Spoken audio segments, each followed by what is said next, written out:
Hello అండి, అందరికీ నమస్కారం. ఈరోజు మనము ఈరోజు మన హిందీ ఛానల్‌లో 10థ్ class third lesson state syllabus మా ముజే ఆనేదే లెసన్ అండి. మృదుల్ జోషిది. It was written by Mridul Joshi. మా చాహియే, ఒక అబ్బాయికి అమ్మ కావాలి. బహన్ చాహియే, ఒక సిస్టర్ కావాలి. పత్ని చాహియే, ఇంకా వాడికి భార్య కూడా కావాలి. ఫిర్ బేటీ క్యూ నహీ చాహియే, కానీ వాడికి కూతురు మాత్రం వద్దు. అందేఖీ బిటియా కరే పుకార్ మత్ కరోయే అత్యాచార్, కనిపించని ఆడపిల్ల అంటే పొట్టలో ఉందన్నమాట, ఇంకా బయటికి రాల. ఆ పిల్ల అరుస్తుంది, మత్ కరోయే అత్యాచార్, నా మీద ఇలాంటి అఘాయిత్యాలు చేయమాకండి అని అరుస్తుంది. छात्रों के छात्रों को मुक्तक कविताओं से परिचित करवाना. స్టూడెంట్స్కి ముక్తక్క కవిత, ఇప్పుడు మనం చదివేది కవితా పాట అనమాట. అది ఒక ముక్తక్ కవిత, ఎందుకంటే దాన్ని వేరే బుక్ నుంచి కాపీ చేసి తీసి మీకు పెట్టలేదు. ఓన్లీ ఈ కవిత మాత్రమే కవయిత్రి ఇక్కడ మృదుల్ జోషి కదా, ఆవిడ రాసేశారు, అంతే వదిలేశారు. అది మాత్రమే మీకు పెట్టారు. It is not related with any book. It is just a poem return, only poem written by Mridul Joshi. ఈ ముక్త కవితాంశ పరిచిత కర, ఇలాంటి కవిత్వాలు కూడా ఉంటాయి బాబు అని మీకు చెప్పడం అనమాట ఈ కవిత్వం ద్వారా. इस कविता के माध्यम से भ्रूण हत्याओं का विरोध करने का प्रयास किया गया. ఈ కవిత్వంలో ఏ విషయం చెప్పబడింది అంటే భ్రూణ హత్యలు అంటే పొట్టలో ఆడపిల్లల్ని చంపడం తప్పు అని విషయము చెప్పడం జరిగింది. లింగ్ భేద్ కా డట్కర్ విరోధ్ కర్నా, ఆడ మగ తేడా అనేటటువంటిది తప్పు అని చెప్పబడి, ఇద్దరు సమానం అని చెప్పబడింది. భ్రూణ హత్యాం పర్ రోక్ లగాకర్, ఆడపిల్లల్ని కడుపులో చంపేయడం ఉంటుంది అనే విషయం ఉంటుంది కదా, దాన్ని ఆపేసేసి బాలికా శిక్షకి ప్రేరణ దేనా, ఆడపిల్లల్ని చక్కగా కనేసేసి వాళ్ళకి చక్కగా చదువు సంధ్యలు వచ్చేలాగా వాళ్ళని ప్రోత్సహించాలి అని చెప్పడమే ఈ కవిత్వం యొక్క ఉద్దేశము. యహ్ ఏక్ ముక్తక్ కవిత హై, ఆబ్వియస్లీ ఇందాక చెప్పుకున్నాం, ఇది ఒక ముక్తక్ కవిత. इसमें प्रत्येक पंक्ति कविता विषय के इर्द गिर्द घूमती रहती है. ఇందులో ప్రతి ఒక్క లైన్ ఒకే విషయం చెప్తుంది. ఏ లేదు, ఆడపిల్లలు ఇంపార్టెంట్, ఆడపిల్లలు ఏమైనా చేయగలరు, ఆడపిల్లల్ని బాగా ఎంకరేజ్ చేయండి అనే విషయం కాన్సెప్టే ఉంటుంది ప్రతి ఒక్క లైన్లో. అటు తిప్పి ఇటు తిప్పి ఏది చెప్పినా కాన్సెప్ట్ అదే అనమాట. सटीक और प्रभावशाली शब्दावली ऐसे कविताओं की पहली मांग होती है. అయితే ఈ కవితను రాయడానికి ఇంపార్టెంట్ అయిన విషయం ఏంటంటే అందులో యూజ్ చేసేటటువంటి శబ్దాలు, వర్డ్స్ అనమాట. అవి చాలా చాలా ఇన్స్పైరబుల్గా ఉండాలి. అట్లా చదవంగానే మనిషిలో అదే థాట్ వచ్చేసాలి, అలాంటి శబ్దాలని యూజ్ చేయాల్సి ఉంటుంది ఇలాంటి కవిత్వంలో. And Mridul Joshi did that. कवित्री मृदुल जोशी का जन्म 1960 में उत्तराखंड के काठ गोदाम में हुआ. कवित्री मृदुल जोशी 1960లో काठ गोदामలో उत्तराखंडలో పుట్టారనమాట. ఇన్కి రచనాओं का मुख्य विषय नारी चेतना.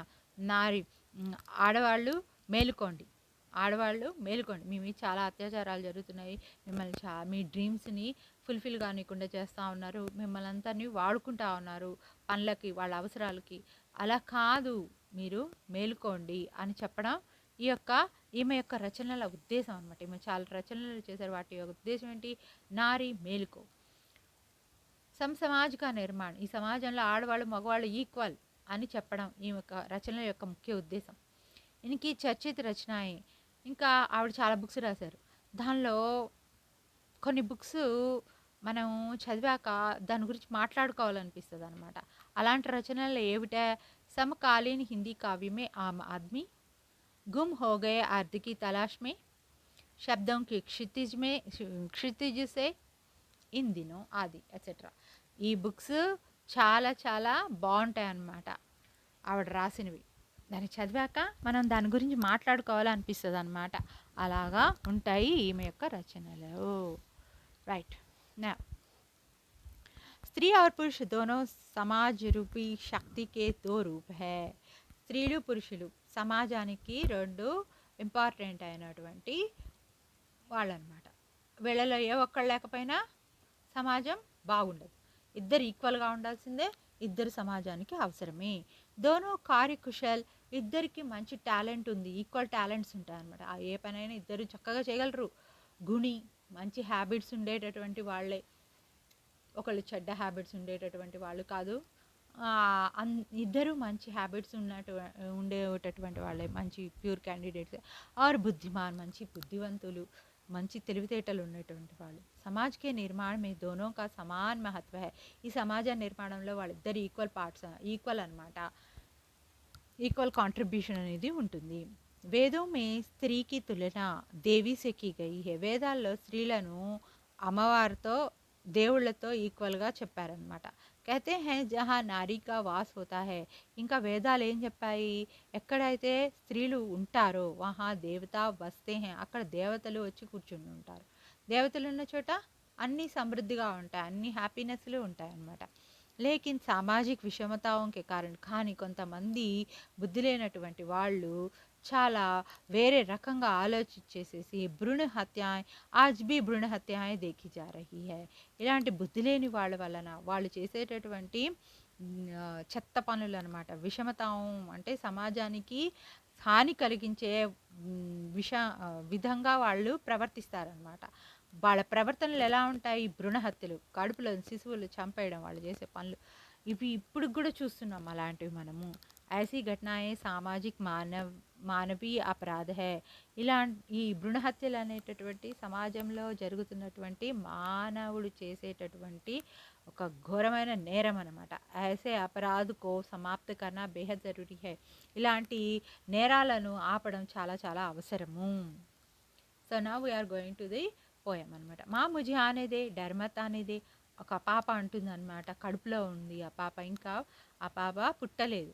ఆ పాప ఏం చెప్తుంది, అమ్మ నన్ను రాని, నువ్వు అసలు భయపడకమ్మా, నన్ను రాని, ఫైలుంగి తేరి ఆంగన్ మే, నీ ఇంటి ముందర నేను ఉంటాను. ఫైలుంగి అంటే స్ప్రెడ్ అవుతాను, స్ప్రెడ్ అవుతాను అంటే అక్కడంతా తిరుగుతుంది అనమాట బుజ్జి బుజ్జి పాప.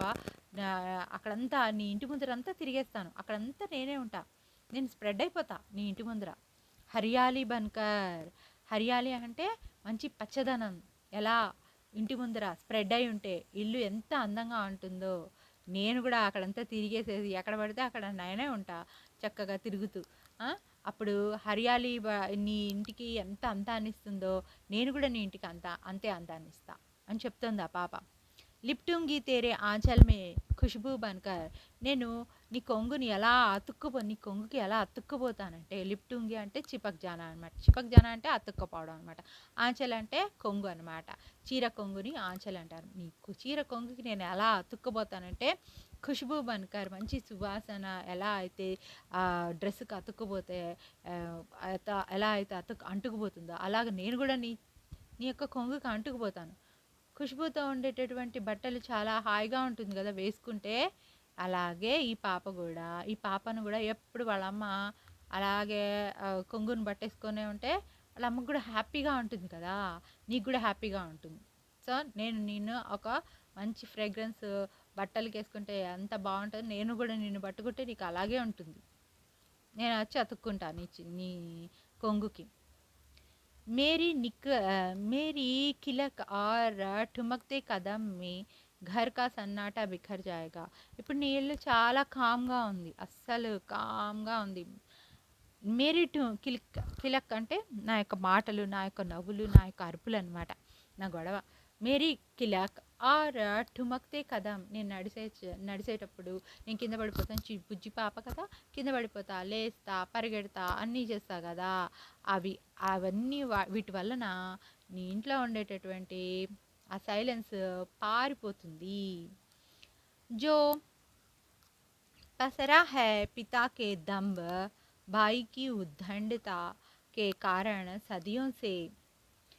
ఇంట్లో అంత స్ప్రెడ్ అయిపోయింది కదా, నాన్న యొక్క దంభం అంటే ఈగో అనమాట, చాలా కామ్గా ఉండడం, సీరియస్నెస్ మెయింటైన్ చేయడం, ఇవంతా వస్తాయన్నమాట దంబ్. ఆర్ బాయికి ఉద్దండత, వీళ్ళ నాన్నని చూసుకొని వీడు కూడా అదే భయం లేకుండా వాళ్ళ నాన్నలాగే బిహేవ్ చేస్తూ ఉంటాడు. ఉద్దండత వాడు కూడా వాడి యొక్క స్ట్రెంగ్త్ని చూపిస్తాడనమాట, వాడి యొక్క ఈగోని చూపిస్తాడనమాట. బాయ్ అంటే బ్రదర్. ఇంట్లో అంతా చాలా కామ్ సైలెన్స్ అనేది ఉంది కదా, ఎప్పటి నుంచి ఉంది అది, కొన్ని సంవత్సరాల నుంచి ఉంది. అది బిఖర్ జాయికి, అది పోతుంది, కొట్టుకుపోతుంది. నేను వచ్చానంటే నేను బడా నవ్వేస్తూ ఉంటాను, నేను కలిగలా మాట్లాడేస్తూ ఉంటాను, నేను నడిచేస్తూ ఉంటాను ఇంట్లో అంతా. దానివలన వీళ్ళిద్దర దంభం, వీడు దమ్ అంటే ఆ సీరియస్నెస్, ఈ వాళ్ళ నాన్నగారు చూసుకొని భాయికి ఉద్దండిత, వాడు కూడా కేర్లెస్గా, వాడు కూడా వాళ్ళ నాన్నలాగే బిహేవ్ చేస్తా వీళ్ళనందరినీ కంట్రోల్ చేస్తూ ఉండడం అనేది అంతా పోతుంది. పూంచ్ దూంగి అంధేరా జో తేరే మాథేకి సిల్వటో మే సిమ్టా హై, నేను నేను ఆ చీకటిని తొలగించేస్తాను, ఆ చీకటిని, ఆ బోరింగ్నెస్ని తొలగించేస్తాను.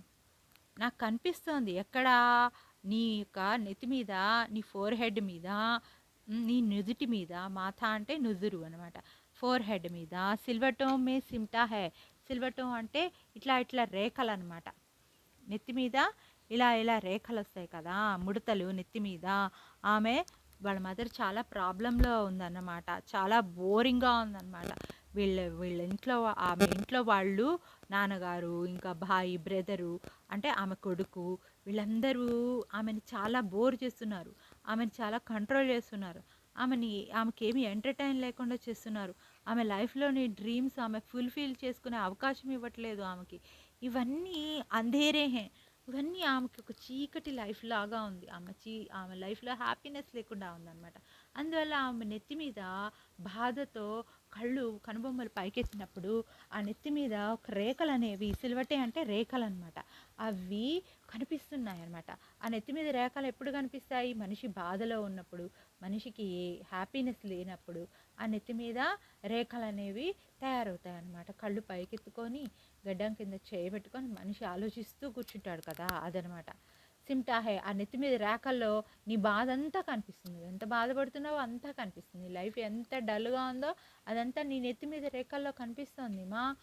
కభీ కభీ झर जाता है ఓస్ కి బూందో సా ఆంఖోं की కోరోं से, అప్పుడప్పుడు నీ కళ్ళు ఉంటాయి కదా, నీ కంటి కొనల్లో నుంచి ఓస్కి బూందో సా,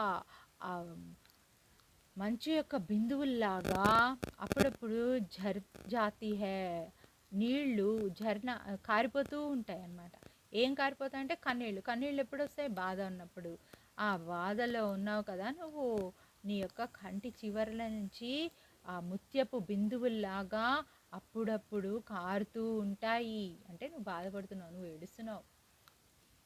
ఆనే తో దే, నన్ను రాని అమ్మ, ధుల్ జాయేగా సారా కా సారా రుఖీలా ఎహసాస్, ఇలా బాధగా ఉంది కదా నీ మనసంతా, రుఖీలా ఎహసాస్, నువ్వు ఫీల్ అవుతున్నావు కదా, ఆగిపోయినన్నాయి నా లైఫ్లో అన్నీ, ఎక్కడికక్కడ నా లైఫ్ వేరే వాళ్ళకే చేయడం అయిపోతుంది, నా లైఫ్కి నా ఇష్ట ప్రకారం ఏమీ లేదు, హ్యాపీనెస్సే లేదు, ఎంతసేపు నన్ను కంట్రోలే చేస్తూ ఉన్నారు వీళ్ళంతా అని చెప్పి ఒక డల్గా అనిపిస్తుంది ఆమెకి. ఎహసాస్ ఫీలింగ్, డల్ ఫీలింగ్ అనమాట. ఆనైతుంది, నన్ను తెప్పించావు అనుకో బయటికి, నన్ను పుట్టించేసావు అనుకో అమ్మ, నువ్వు ధుల్ జాయేగా సారా కా సారా, ఇదంతా పోగొట్టి పడేస్తాను, మొత్తం పోతుంది లైఫ్లో నుంచి నీకు ఇదంతా. రుఖీలా ఎహసాస్, ఈ యొక్క ఏడుపు ఫీలింగ్ అంతా పోతుందమ్మా. అక్కడిలా మిజాజ్కో चिपका है घर की सारी दीवारों, बंद दरवाज़ों खिड़कियों में, ఘమండి మిజాజ్ అంటే ప్రకృతి, ఘమండి మిజాజ్, నాన్నగారు చాలా ఎగోయిస్ట్గా, చాలా గట్టిగా, క్రూరంగా అంటే చాలా స్ట్రిక్ట్గా ఉండేటటువంటి నేచర్తో ఉంటారు కదా, ఆ విషయము ఈ యొక్క గోడలకి బాగా తెలుసు. ఈ 4 గోడల మధ్య ఆయన ఎంత పవర్ఫుల్ క్యాండిడేట్గా తనను తాను పోర్ట్రేట్ చేస్తా మీకు అందరికీ చూపిస్తాడు, దానివల్ల మీరంతా ఆయన కంట్రోల్లోకి వచ్చేస్తారు, అందరూ కామ్గా ఉండాలి, అందరూ భయపడుతూ ఉండాలి, జాగ్రత్తగా ఉండాలి, ఎప్పుడు కంట్రోల్లో ఉండాలి అన్న ఫీలింగ్లో మొత్తం ఉంది కదా ఇంట్లో. ఈ విషయము ప్రతి ఒక్క గోడలకి తెలుసు బాగా, ఈ విషయాలన్నీ బాగా తెలుసు గోడలకి, మన ఇంటికి చుట్టూ ఉండే గోడలకి తెలుసు. బంద్ దర్వాజే, మూసుకుపోయినటువంటి ఈ యొక్క తలుపులకి తెలుసు, కిటికీలకి తెలుసు, వీటన్నిటికీ తెలుసు. మన ఇంట్లో ఎంత డల్ అట్మాస్ఫియర్, ఎంత స్ట్రిక్ట్ అట్మాస్ఫియర్, ఎంత కంట్రోల్ అట్మాస్ఫియర్లో ఉంటుందో వీటికి తెలుసు. తేరీ ఆంఖో మే తైర్తే ఏ సముందర్, నీ కళ్ళల్లో సముద్రం ఉందమ్మా అంటే కన్నీళ్ళున్నాయి మా. ఏ ఆస్మాన్ కే అక్స్ मैंने देख लिया है మా, నీ కళ్ళల్లో నేను ఆకాశాన్ని చూశాను అమ్మా. నన్ను నేను చూశాను నీ కళ్ళల్లో ఆకాశాన్ని. ఆకాశంలో మబ్బులుంటాయి, మబ్బుల్లో నీళ్లుంటాయి కదా, అవి కురుస్తూ ఉంటాయి ఎప్పుడు అంటే నీ కళ్ళు ఏడవడం నేను చూశానమ్మా. मैंने देख लिया है మా, నేను చూసేసాను మా. మా जा सकती हूँ मैं दूर पार అమ్మా, నేను లైఫ్లో చాలా దూరం వెళ్ళాలనుకుంటున్నాను నా లైఫ్లో. ఉస్ ఝిల్మిలాతి దునియా మే, ఆ దూరం ఎక్కడ దాకా, ఝిల్మిలాతి మెరిసిపోతున్నటువంటి ఆ ప్రపంచం, నా డ్రీమ్స్ ఫుల్ఫిల్ చేసుకోగలను ఆ ప్రపంచానికి వెళ్తే, అక్కడ దాకా నేను వెళ్ళగలను. జా సక్తి హూ వహాసే చమ్కీలే టుకడే తేరే సప్నోంకే, నేను అక్కడి నుంచి నా డ్రీము నీ సంపాదించుకొని లైఫ్లో తెచ్చుకోగలను. నీ లైఫ్లో నువ్వు తెచ్చుకోలేవు కదా, తెచ్చుకోకుండా బాధపడుతున్నావు కదా ఇప్పుడు. నువ్వు నీ లైఫ్లో నీ డ్రీమ్ని కోసం ముందుకు వెళ్ళలేకపోయావు, అక్కడి నుంచి నీ డ్రీమ్ని తెచ్చుకోలేకపోయావు. నేను తీసుకొని చూపిస్తా. పేరెంట్స్ వాళ్ళ లైఫ్లో సాధించలేనిది వాళ్ళ పిల్లలు సాధిస్తే బాగుంటుంది అని అనుకుంటారు కదా, ఇక్కడ అదే అనమాట. నువ్వు చేయలేనిది నేను చేసి చూపిస్తాను అమ్మా. సముందర్ కి లహరోం కే తపేటో మే ఢూంఢ్ సక్తి హూ మై, సముద్రం యొక్క ఆ యొక్క అలలు ఎలా ఉంటాయి, ఇట్లా చాలా అల్లకొల్లోలంగా ఉంటాయి అలలతో సముద్రం కదా.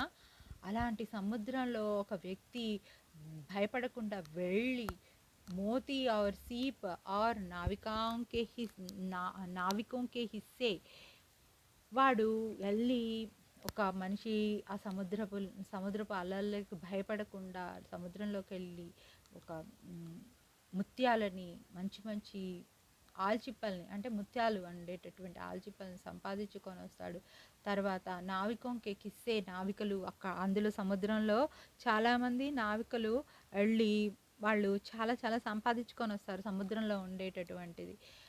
వాళ్ళ స్టోరీస్ ఎలా అయితే తయారవుతాయి, నేను కూడా ఈ జీవితంలో ఉండేటటువంటి కష్టాలను ఎదుర్కొని నా లైఫ్లో నాకు డ్రీమ్స్ ఉన్నాయి కదా, ఆ డ్రీమ్స్ నేను ఫుల్ఫిల్ చేసుకొని నాకు కూడా మంచి స్టోరీని అనేది క్రియేట్ చేసుకుంటాను నా లైఫ్లో కూడా. అమ్మ కర్ సక్తి హూ మా, నేను అలా అవన్నీ చేయగలనమ్మా. మే సబ్ కుచ్ జో రోషనీ సా చమ్కీలా, రంగోं सा చట్కీలా హో, పర్ ఆనే తో దే, డర్ మత్ మా ముझे ఆనే దే. నా డ్రీమ్స్ అవన్నీ నేను సంపాదిస్తే నా లైఫ్లో వెలుతురు అనేది వస్తుంది, నా లైఫ్లో కలర్స్ అనేవి వస్తాయి. ఎంత బాగుంటుంది అవన్నీ, ఎంత కలర్ఫుల్గా, ఎంత బ్రైట్గా ఉంటుంది అప్పుడు నా లైఫ్. నన్ను ఇట్లాంటివన్నీ నా లైఫ్లో నేను చూడాలనుకుంటున్నా. నా లైఫ్లో నన్ను రాని అమ్మ, నన్ను పుట్టని అమ్మ అని పాప, చిన్న పాప వాళ్ళ ఆ మదర్కి చెప్తుంది. ధర్మత్ భయపడొద్దు, నన్ను రాని అని చెప్పేసి చెప్తుంది అనమాట. ఇవన్నీ సాధించచ్చు కదా లైఫ్ ఇస్తే ఆ అమ్మాయికి. మృదుల్ జోషి ఇదంతా రాసింది మృదుల్ జోషి అనమాట. This is the lesson. So I hope you understand this lesson. ఆడవాళ్ళు మగవాళ్ళు ఇద్దరు ఈక్వలే కాబట్టి మనం ఇలాంటి తప్పులు చేయకూడదు. వాళ్ళ టాలెంట్స్ని బట్టి వాళ్ళని ఎంకరేజ్ చేయాలి చక్కగా. ఎవరిని మనము కంట్రోల్ చేయకూడదు. బ్యాడ్గా వెళ్తే వాళ్ళని కరెక్ట్ వేలో చెప్పాలి. వాళ్ళకి బ్యాడ్గా వెళ్తే ప్రాబ్లమ్స్ వస్తాయి కాబట్టి అలా వెళ్ళకూడదు. లేడీస్, జెంట్స్, గర్ల్స్, బాయ్స్ ఇద్దరు ఈక్వలే, అలాగే మన సొసైటీలో ఉండాలి అని చెప్పేసి ఈ కవిత్వం యొక్క ఉద్దేశము. And it is totally true. Thanks for watching my channel. Subscribe my channel. All the best.